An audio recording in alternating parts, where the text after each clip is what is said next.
Now, bro, I'm going to shut my phone off. I'm sick and tired of it ringing when I'm trying to do something.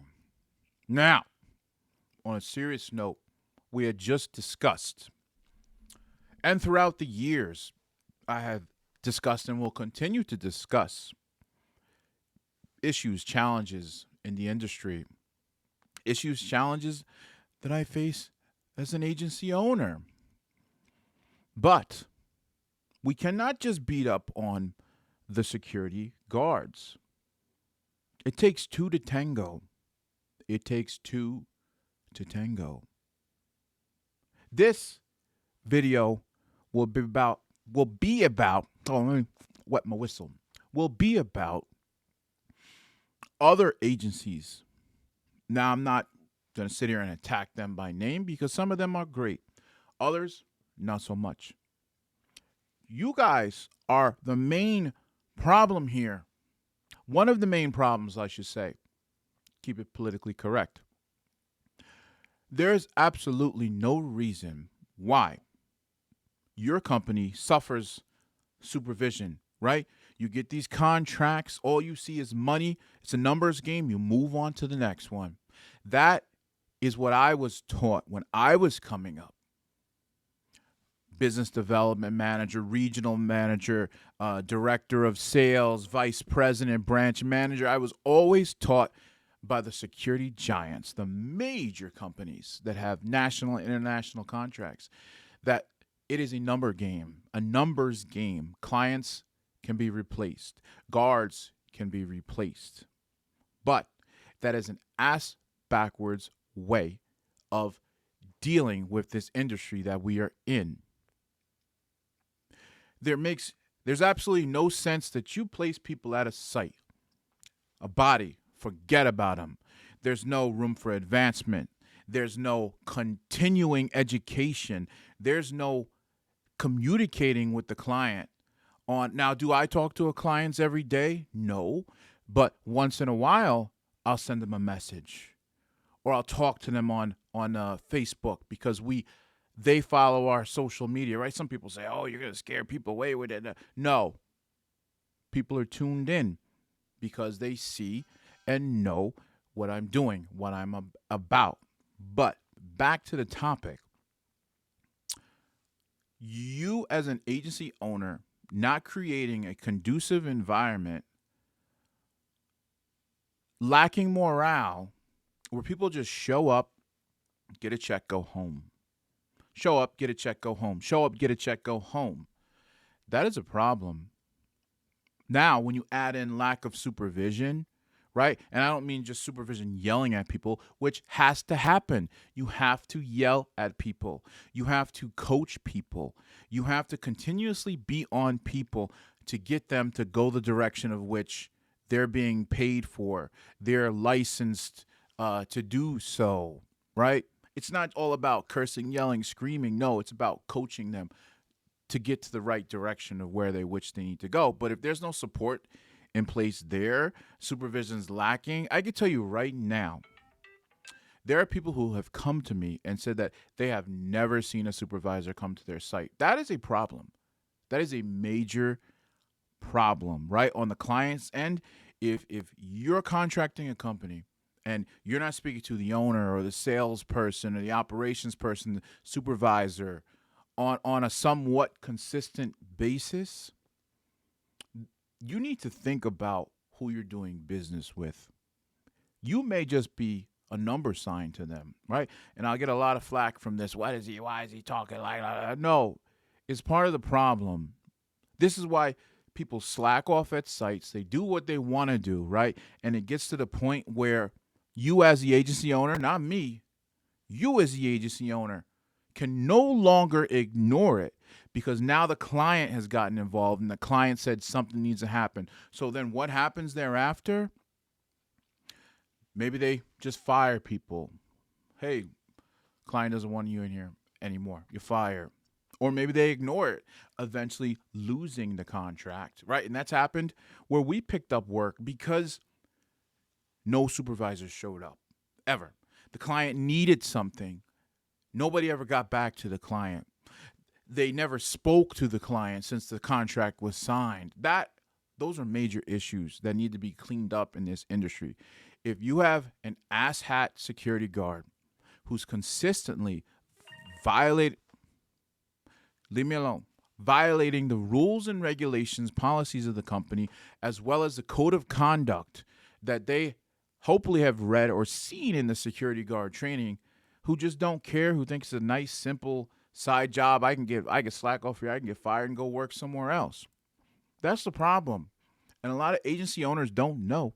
You can report these guards to New York State and request that their license be suspended. This way they cannot continue the vicious cycle of jumping from company to company to company to company to company to company until finally they find some place that maybe they change their ways, or it's some lower end company where the client doesn't care. They just want a body because they're paying them peanuts. I mean, it's crazy how many, let's call them what it is, how many shitheads get recycled in this industry.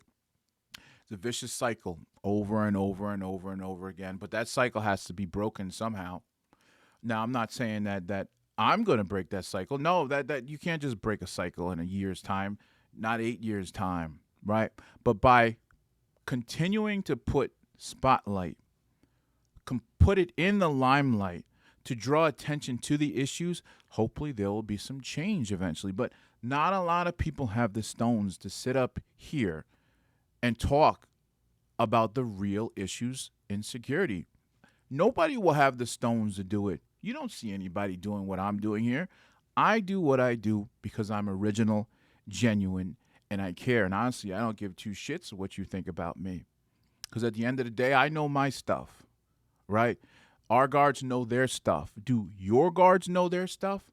Or they're there just to collect a check, right? And you can't say, oh, Mr. B, these are just problems with Mr. B, Mid-Hudson. No. Don't try to pull that mess on me.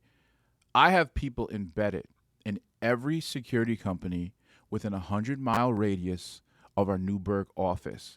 That includes the smaller companies and the larger companies. I know what's going on at your companies. I just know. Not only I know where all your sites are. I have a general idea how much money you're making, right? And I'm not sitting up here talking some spy game, but sometimes you got to keep an eye on the competition. And I got my eye on you. So it's issues everywhere. We have issues. You have issues. Don't try to ignore or lessen that you have issues, because you end up compounding it. Nothing ever freaking changes. Address the issues head on. If you have an asshole employee, try to coach them. Show them right. I call it corrective action through coaching. I just don't fire somebody out of the blue just because I have to fire. Unless they do something crazy, then your ass is fired. But I give people the benefit of the doubt. They just did something they weren't supposed to do, or they disobeyed a direct order. Hey, John, and this is a made-up name. Hey, John, look, you mind coming to the office, or do you got some time to talk on the phone? John will go, well, if it's off the clock, I don't have to talk to you. And I say, okay, John. Okay, I'll see you at your site. Right? You get people like that sometimes. But most of them will say, hey, what's going on? Talk to me. And I go, hey, look, this is what you did wrong on this day, this time. Here it is on video. Here it is on the pictures. So you can't say that you didn't do this. Now, if you refer to our employee handbook page, blah, blah, blah, it says you have to do this, that, and every other thing. If you refer to the post orders at the site, page 2, it also says you have to do this. You didn't do it, John. Or did you do it, John? Prove me wrong. Did you do it? John will go, I didn't do it. I'm sorry. And I go, look, John, I understand, but we have a job to do. This is what we're being paid for. Not only is it your money that's affected, don't just think about yourself. Think about the team, right? I'm big on team work, team players, right? People don't like it. But when somebody makes a mistake at a site, everybody will suffer. Because that's what you do, Army. You drop front leaning rest position. right? Everybody drops because of one person's mistake.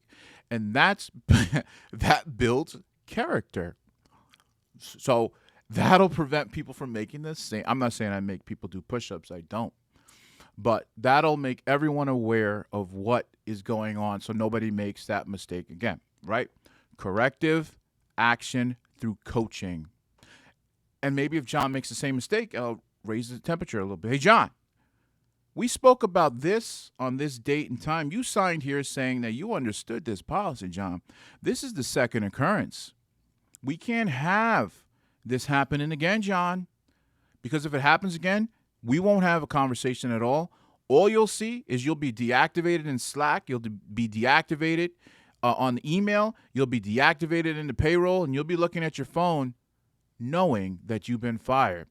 Then comes, I won't even call you. I won't even, you don't give me the respect. I'm not going to give you the respect to talk to your ass. I'll send you an email or a text message.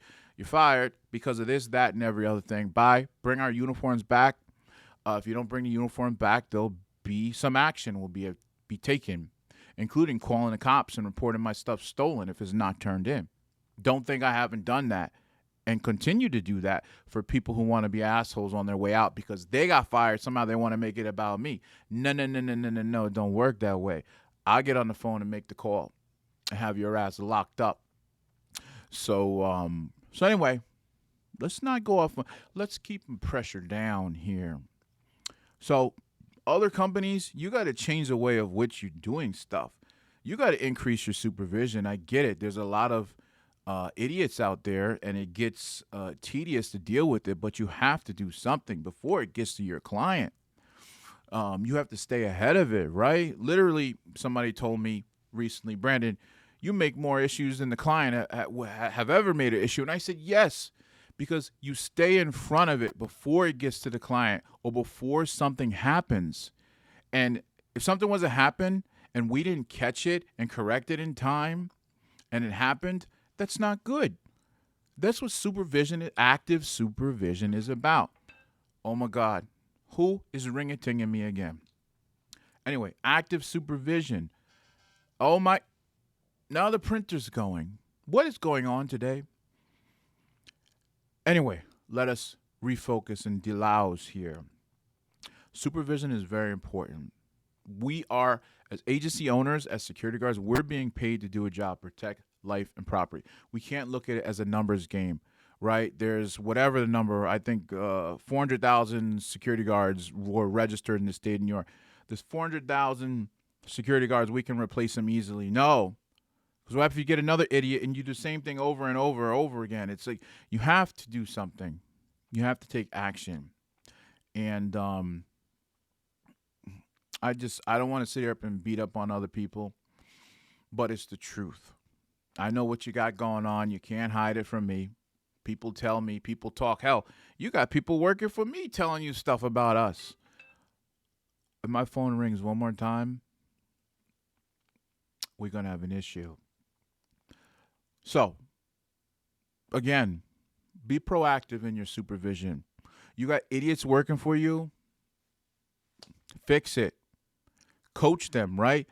And in times where there's a shortage everywhere, including law enforcement and EMS and the hospitals, there's a shortage everywhere. I understand you just don't want to be firing people, so coach them. Show them what they did wrong multiple times till they fix it or it reaches a point where they can't fix it, and then cut them off. Now, if they do something crazy, go directly to DCJS or Department of State and report their ass through whatever the form, I forgot the name of the form was, but you can do it. So until then, don't be mad at me. I didn't mention any of you by name. I won't. That is not my my MO. My MO is only to draw attention to issues of the industry and get it corrected before something crazy happens.